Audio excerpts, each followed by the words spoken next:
How do you raise money? What are you gonna do? Oh my God, it's so expensive. I've created this video to go over all the cool ways you have to raise money for your campaign. The first thing I tell candidates to do right out of the gate is make a list of everybody that you know that you would invite to a Christmas party at your house. Your Christmas party list is a good group of people who are going to be folks that you're pretty sure would donate to your campaign regardless of how they feel about the issues. These are going to be people who would support you and you would want at your home if you're going to have any kind of a celebration. You want to make sure you have everybody on this list who you would have at your house. These are going to be people that are a little closer to you, of course, but the folks that you're comfortable giving a call to and asking them for lots and lots of money. Now, I know what you're thinking. How do I ask my friends for money?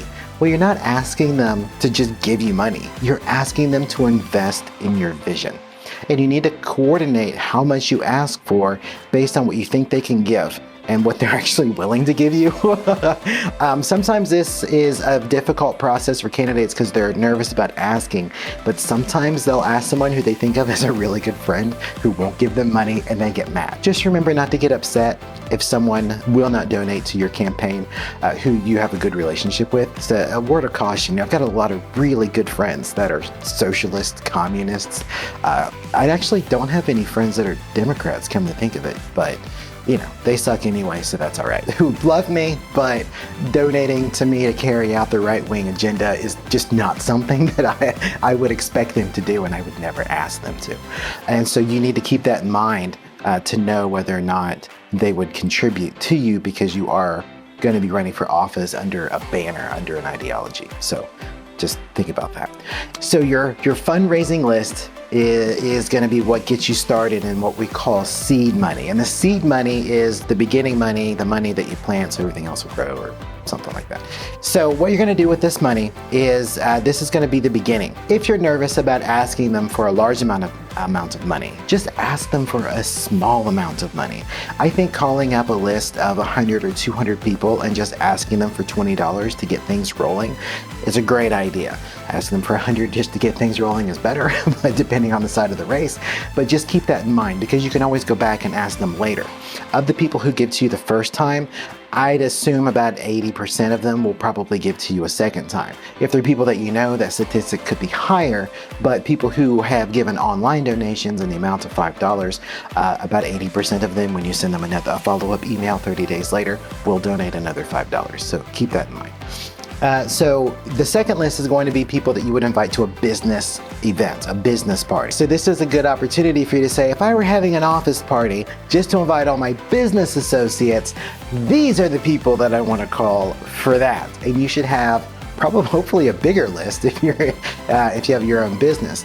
And just keep in mind that this is why insurance agents, stockbrokers, other people who have businesses that have a lot of clients are the ones who get elected to Congress. It's one of the number one reasons lawyers get elected. My judicial candidates have a long list of clients they call that they have helped, usually in one way or another, and that's where they have started. And so when you build these relationships in the community by working with people, that's why these candidates are oftentimes recruited by political parties because of their ability to use their networks to run for office. You also have to have a strong network if you don't work in those kinds of professions to create the kinds of lists that I'm talking about. If you're a woman candidate, your networks are going to be different, and don't think that just because you've got your insurance network and your family network that you don't also want to call on your mom network. I've noticed that women who are really involved with their kids and sports and schools and all this stuff, men have a tendency to fall short in those extra networks. Women are really strong in those networks. I'll talk about women candidates in another video. The second thing you do is you need to identify 6 to 12 people who are going to go all in on your campaign. These are folks that you know are involved in politics or the business community that are going to cough up $1,000, $2,000, $10,000 to make sure you win.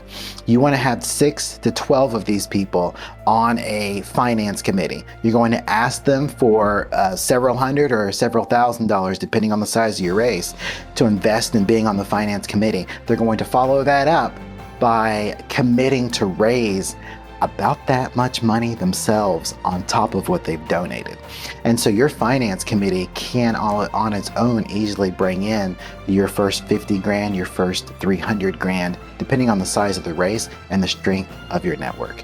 If you've worked in the nonprofit sector, which I've learned a little bit about with my charity, you learn that your board of directors sets the tone for how well the organization is going to do.